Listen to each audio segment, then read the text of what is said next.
povo de Deus eleito que irá morar com ele no céu. Eu quero dizer para os irmãos nessa tarde, Jó, quando estava passando por uma grande provação, ele disse: eu bem sei que o meu Redentor vive e que por fim se levantará em meu favor. Então não sei o que você está passando, qual a situação que tem afligido a sua alma, mas se você crê, assim como Jó creu, perdeu tudo, menos a fé e a esperança naquele que pode, que tem todo o poder para resolver o seu problema.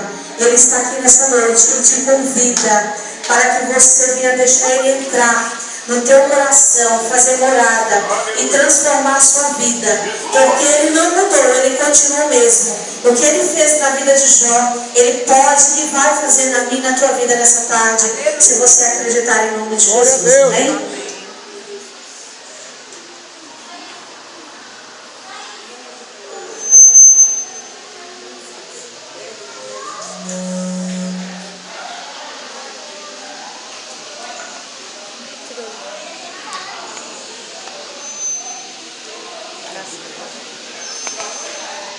Oh, aleluia, Deus.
Louvado seja o nome santo do Senhor.